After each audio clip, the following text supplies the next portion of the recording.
Apa kabarnya hari ini? Luar biasa, kita bersyukur ya, kita ada di penghujung tahun dan kita masih diizinkan Tuhan masuk ya, dan saya percaya bahwa ya kita adalah orang-orang yang dipilih oleh Tuhan, amin. Dan hari ini tema firman Tuhan adalah Yesus Juru Selamat dan Tuhan. Ya, kita bersyukur Bapak Ibu karena kita boleh ya mengenal Tuhan Yesus itu sebagai Tuhan dan Juru Selamat, karena kita tahu bersama bahwa akibat dosa, upah dosa itu maut. Dan semua manusia telah jatuh ke dalam dosa dan kehilangan kemuliaan Allah. Dan karena itu penghukuman, kematian, kebinasaan itu yang menjadi bagian kita. Tapi kita bersyukur ya, dan dari awal dulu saya itu berpikir ya orang Kristen tuh bodoh, percaya sama Tuhan Yesus, Tuhan yang jadi manusia. Lalu dia mati. Ya, kalau dia Tuhan, di mana kuasanya? Ya, tapi saya baru tahu firman Tuhan itu tidak bisa ditarik, firman Tuhan tidak bisa diingkari. Dari awal dari zaman hukum Taurat, kita tahu bersama bahwa hukum Tuhan itu mata ganti mata, gigi ganti gigi, nyawa ganti nyawa. Dan untuk menebus nyawa manusia itu memang harus dengan darah. Tapi darah korban binatang, lembu, sapi seperti dilakukan di perjanjian lama. Bagaimana imam besar harus masuk ke bait suci untuk mengorbankan darah bagi pengampunan dosa, itu tidak bisa lagi. Karena memang dosa manusia itu sudah terlalu banyak. Dan akhirnya Tuhan sendiri, Allah sendiri yang berinisiatif untuk datang menyelamatkan manusia. Ya, dan saya dulu pernah ketemu saudara waktu saya pelayanan naik Grab. Ada sopir Grab yang tanya, "Ibu Kristen ya?" Iya. Orang Kristen tuh percaya ya sama Yesus itu Tuhan ya. Masa Tuhan kok jadi manusia? Lalu Tuhan kasih saya hikmat saudara. Saya tanya sama dia, menurut Bapak Tuhan tuh maha kuasa enggak? Iya. Menurut Bapak Tuhan bisa jadi api? Bisa. Tuhan bisa enggak jadi air? Bisa. Tuhan bisa jadi angin? Bisa. Kalau gitu saya mau tanya sama Bapak, Tuhan bisa enggak jadi manusia? Lalu dia diem. Ya, saya bilang, kan tadi Bapak bilang Tuhan Maha Kuasa kan? Tuhan bisa jadi apa saja. Sekarang pertanyaan saya Pak, Tuhan jadi manusia bisa nggak? Bisa nggak saudara? Pasti bisa, karena dia Tuhan, dia berkuasa. Waktu saya tanya begitu, dan dia jawab gini, ya bisa Bu.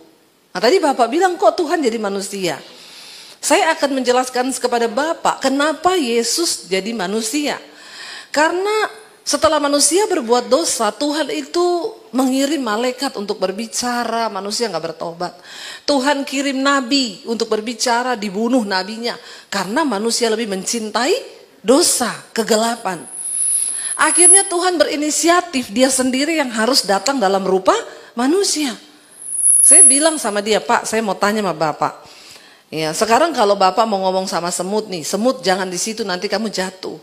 Bapak pakai bahasa manusia, semutnya tahu enggak? Enggak tahu. Kecuali Bapak jadi semut dulu, baru bisa mengerti.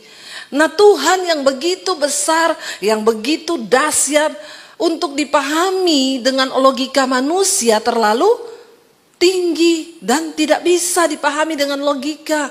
Karena itu dia harus datang menjadi sama dengan manusia. Lalu dia dengerin saya, oh gitu ya Bu, iya begitu. Lalu Yesus datang ke dalam rupa manusia, dikatakan dia mengosongkan dirinya, mengambil rupa sebagai seorang hamba, menjadi manusia, bahkan direndahkan. Dia 100% Tuhan, 100% manusia. Bisa dikuasai daging, tapi terbukti Yesus tidak dikuasai daging. Bahkan taat sampai mati di atas kayu salib. Nah dulu saya berpikir orang Kristen tuh bodoh percaya sama Tuhan yang mati. Kalau dia Tuhan, dia berkuasa, kan dia bisa bunuh itu manusia-manusia. Tapi sekarang saya mengerti bahwa memang Yesus datang untuk mati. Karena kalau dia tidak mati, maka tidak ada yang menebus kita. Sekarang apa bedanya guru selamat sama juru selamat? Ya, saya kasih contoh nih Bapak Ibu. Kalau dalam sebuah pelayaran kapal di laut, tiba-tiba ada anak yang terjatuh di tengah laut. Seorang guru renang yang melihat dari atas, dia cuma akan berkata apa? Ayo, kamu ayunkan tanganmu, kakimu angkat, jangan begitu. Tapi saya mau tanya, dia berani lompat nggak? Karena dia cuma sebagai seorang guru. Banyak nabi yang mengajarkan tentang ini jalan ke sorga, ini adalah kebenaran. Maaf, tapi mereka hanya sebatas guru. Tiba-tiba ketika seorang anak jatuh ke laut, ada seorang bapak yang langsung lompat ke laut. Dia turun untuk menyelamatkan anak itu. Dia dikatakan juru selamat. Karena dia adalah bapaknya. Amin. Yesus itu bukan cuma ngajari. Kalau kamu mau masuk surga, kamu harus begini. Itu mah teori. Dan tidak ada satupun agama yang bisa menyelamatkan manusia. Tapi cuma percaya, iman, dan melakukan yang Yesus katakan. Itu yang dapat menyelamatkan manusia, amin. Itu yang dapat menyelamatkan. Waktu kita percaya menerima Yesus sebagai Tuhan dan Juru Selamat. Dan mengikuti semua perintahnya. Kalau dengar Injil, pengkhotbah juga memberitakan Injil jangan separuh. Karena bisa berbahaya. Harus disampaikan utuh. Menerima Tuhan Yesus dan melakukan semua yang Dia ajarkan, baru kita bisa masuk surga. Kalau cuma terima dan tidak melakukan ajarannya, Yesus berkata, aku akan datang kali yang kedua dan maaf, disitulah aku akan berterus terang kepadamu. Semua orang yang berkata, Tuhan, aku melakukan mujizat demi namamu. Aku tiap hari Minggu ke gereja loh, di Viva, di Pluit. Ya, Tuhan, aku melayanimu loh, aku main musik, aku WL, aku khotbah loh Tuhan. Tapi Tuhan berkata, enyahlah engkau daripadaku, aku tidak pernah mengenal engkau karena engkau pembuat dosa. Engkau tidak menuruti perkataan Kristus. Hari ini firman Tuhan terambil dari Lukas pasal yang kedua ayat 8 dan ayat yang ke-9. Di daerah itu ada gembala-gembala yang tinggal di padang menjaga kawanan ternak mereka pada waktu malam. Tiba-tiba berdirilah seorang malaikat Tuhan di dekat mereka dan kemuliaan Tuhan bersinar meliputi mereka dan mereka sangat ketakutan. Ayat 10. Lalu kata malaikat itu kepada mereka, jangan takut sebab sesungguhnya aku memberitakan kepadamu kesukaan besar untuk seluruh bangsa. Hari ini telah lahir bagimu apa? Juru selamat, yaitu Kristus Tuhan di kota Daud. Selama ini manusia hidup di masa kegelapan, Tuhan tidak lagi berbicara. Manusia bingung mau mencari arahan kemana hidupnya itu mau dibawa. Lalu inisiatif Allah, karena begitu besar kasih Allah akan manusia, ya, sehingga Ia memberikan anaknya yang tunggal, dirinya sendiri yang turun ke dalam dunia untuk menyelamatkan kita. Dan Yesus harus mati di atas kayu salib. Kenapa? Karena nyawa gantinya nyawa. Amin. Mungkin orang bertanya, kenapa Yesus harus disalib? Makanya Bapak Ibu, kita harus mengerti tentang asas-asas dari kekristenan. Supaya kita bisa jelaskan, supaya kita bisa memberikan pandangan kepada orang yang tidak mengerti akan iman kita. Bahwa Yesus memang harus mati. Karena itu Dia dikatakan juru selamat. Ya, Tuhan dan juru selamat. Bukan guru. Banyak nabi jadi guru. Kalau mau selamat harus begini. Kalau mau masuk surga begini. Harus begini. Tapi yang menebus siapa? Cuma Tuhan Yesus. Dan ini bukan cerita dongeng. Kalau saudara pergi ke Israel. Saudara pergi ke tempat-tempat di mana memang Yesus benar-benar pernah ada.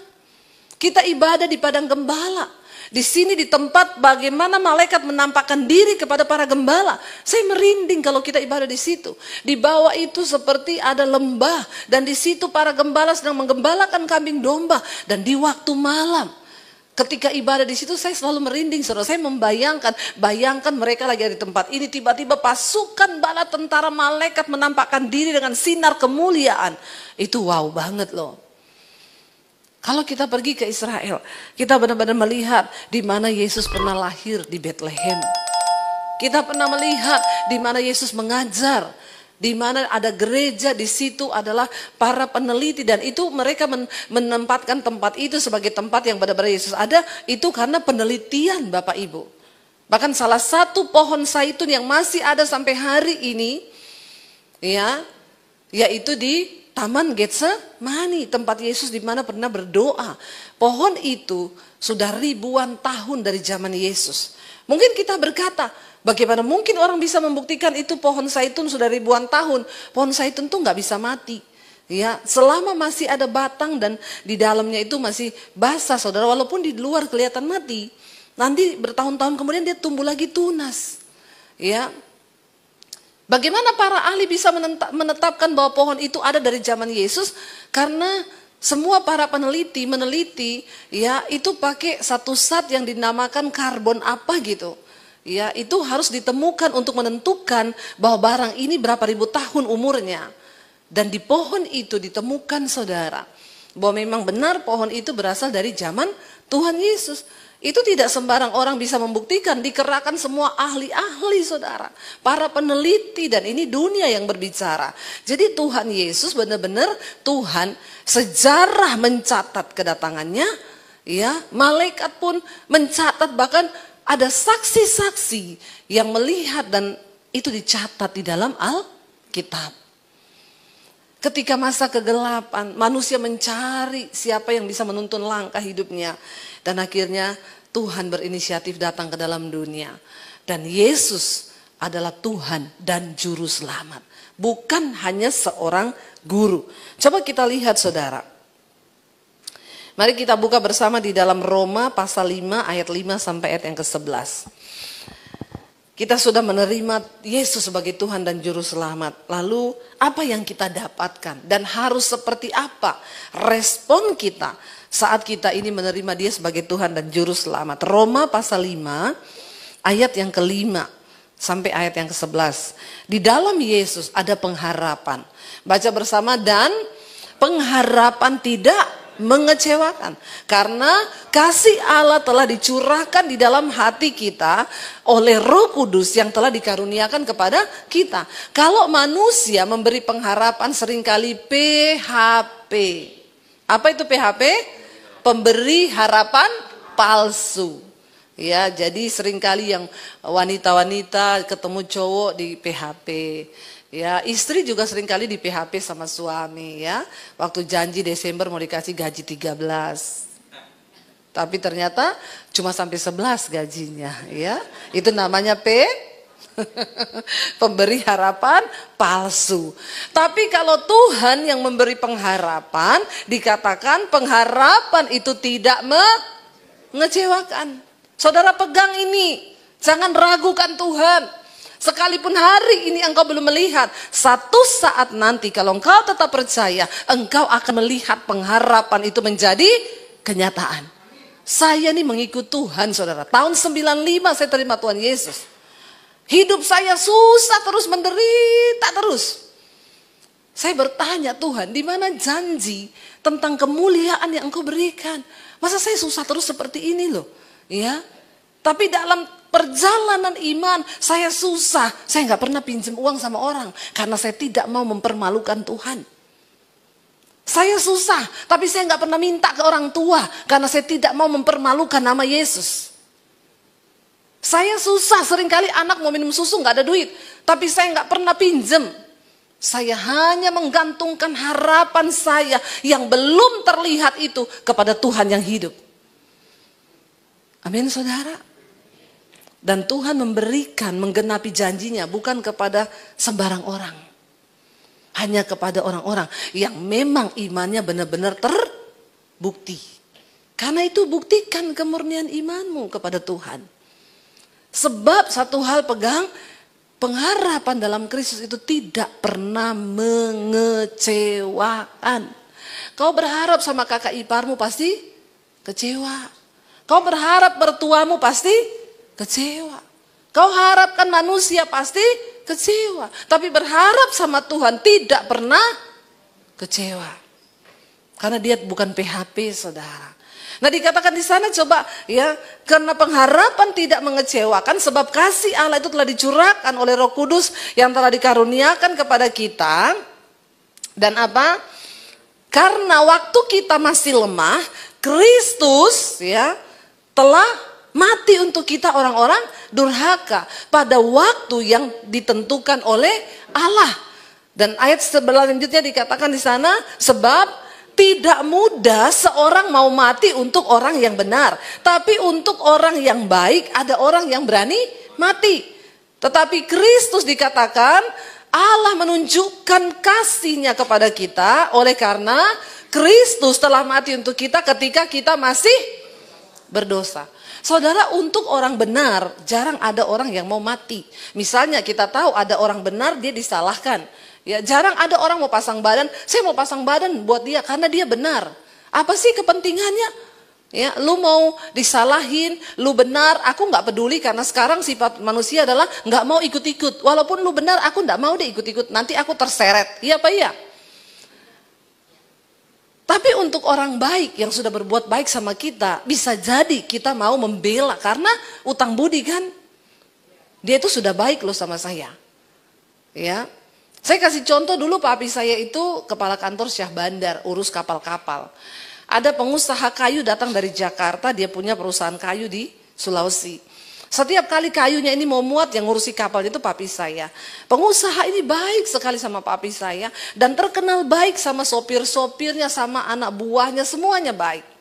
Satu kali ketika dia datang di Sulawesi, dia bilang sama sopirnya ketika mereka lagi jalan di luar kota, dia bilang, "Pak, saya aja yang nyetir, saya bete duduk begini ngantuk. Bapak pindah deh, ke belakang saya nyetir." Sopirnya bilang, "Aduh Pak, saya pekewa, saya nggak enak." "Nggak apa-apa, kan saya yang minta." "Nggak apa-apa Pak." Tukeran lah. Begitu dia melaju kencang di jalan luar kota yang sepi, ada anak pulang sekolah menyeberang, ditabrak mati di tempat.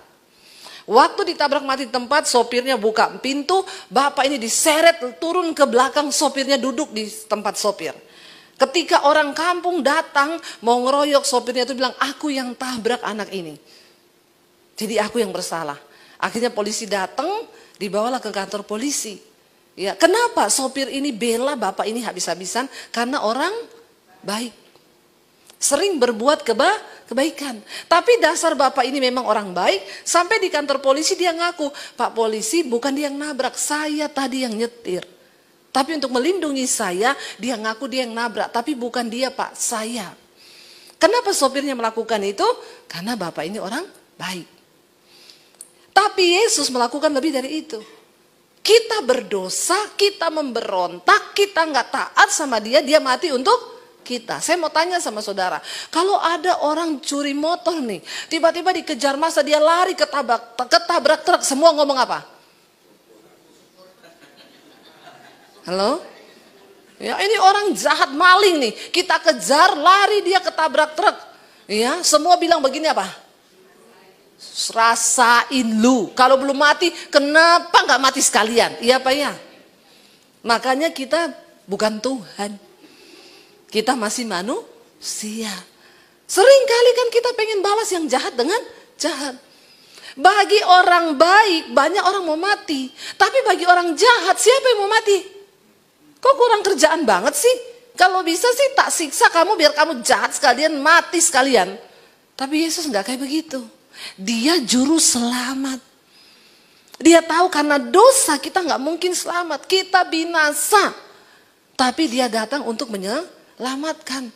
Bahkan ayat berikutnya di sana dikatakan, lebih-lebih karena ya ayat yang sebelumnya, ya akan tetapi Allah menunjukkan kasih-Nya kepada kita karena Kristus telah mati untuk kita ketika kita masih berdosa.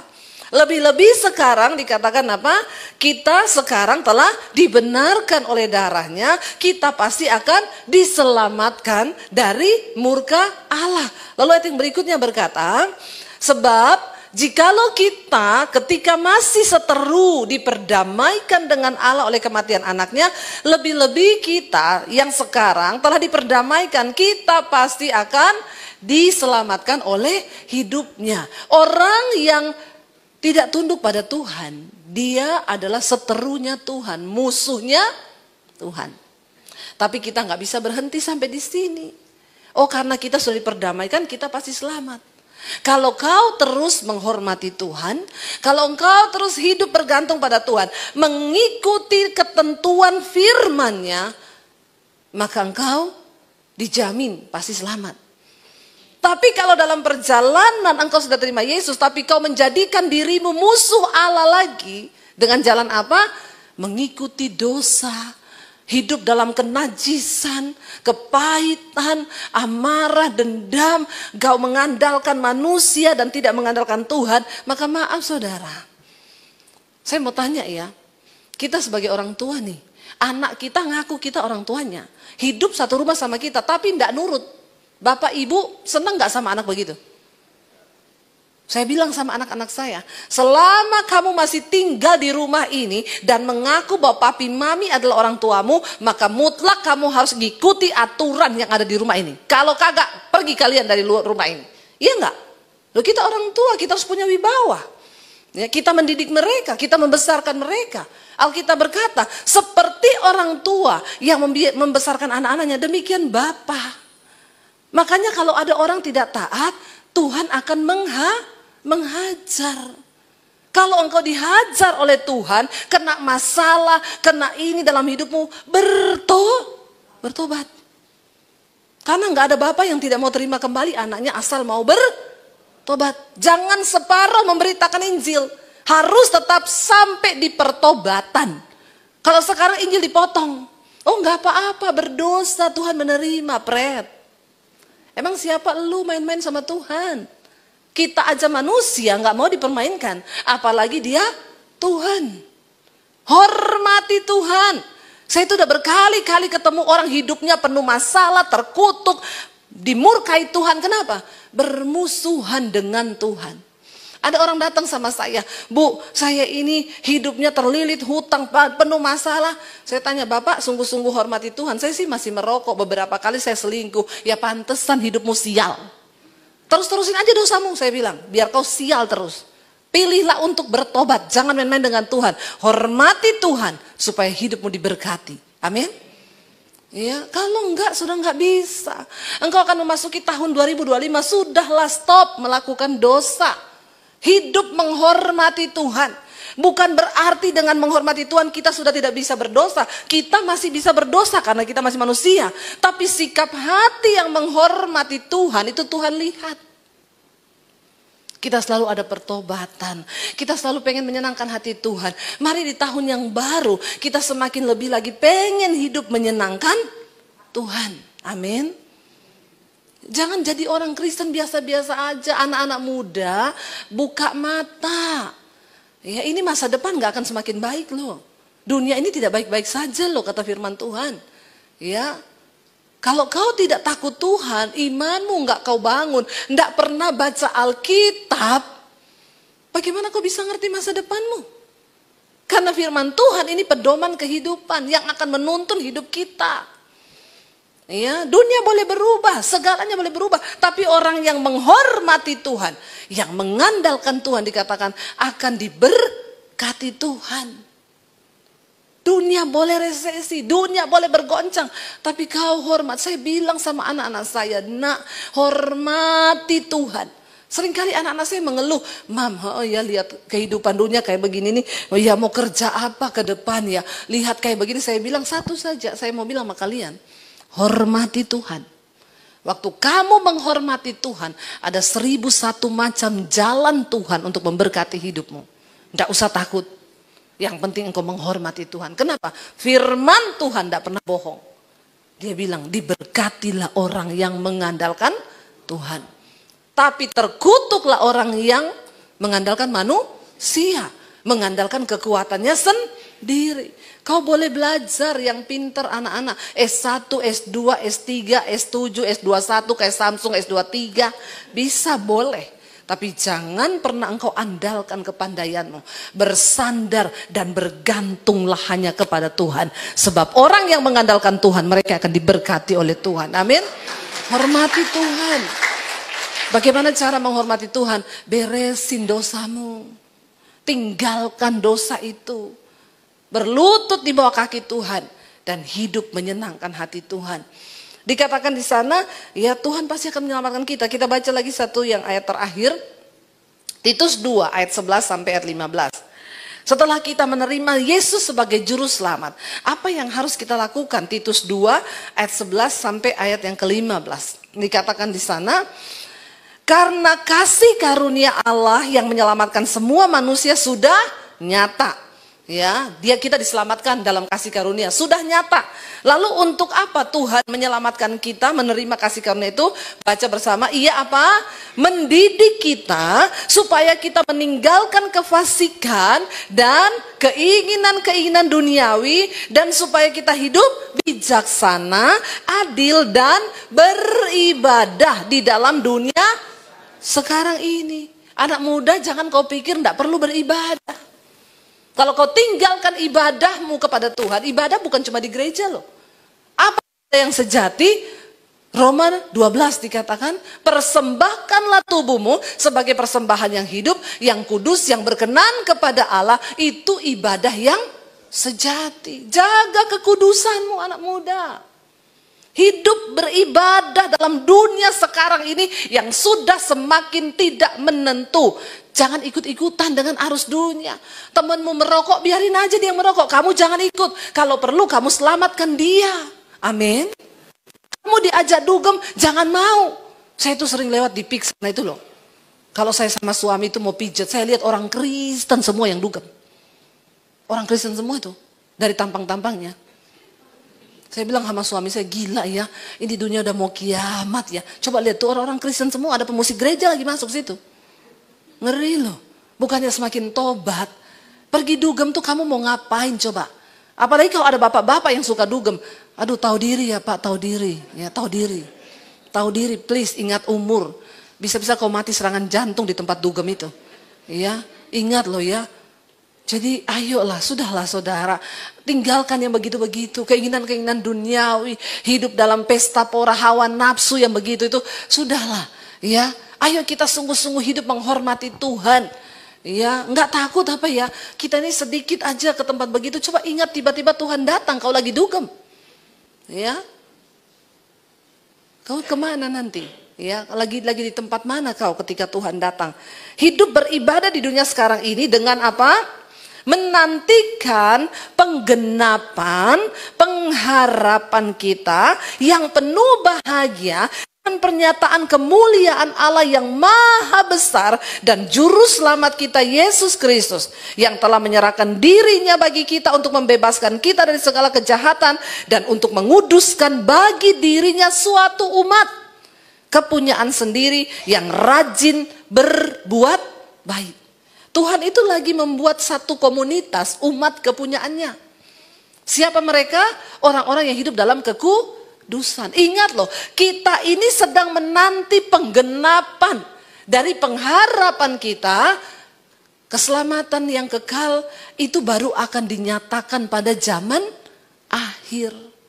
Jadi jangan terlalu pede bahwa kau itu sudah selamat. Jangan memberitakan Injil yang separuh.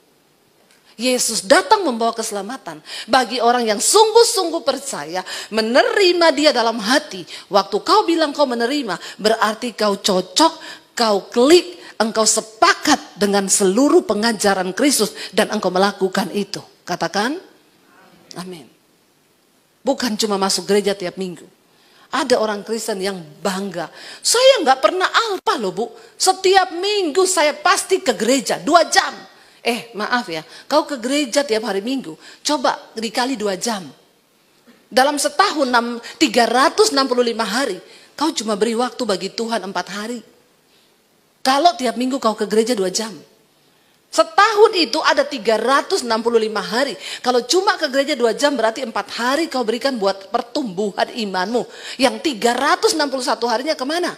Mati enggak manusia rohmu? Mati, binasa. Tidak cukup Bapak Ibu cuma jadi Kristen tok. Nggak cukup. Ya. Saya percaya dengan adanya YouTube ini juga adalah penggenapan firman Tuhan. Sampai Injil keselamatan itu diberitakan ke segala bangsa. Barulah Tuhan akan datang. Kenapa harus didengar? Ya.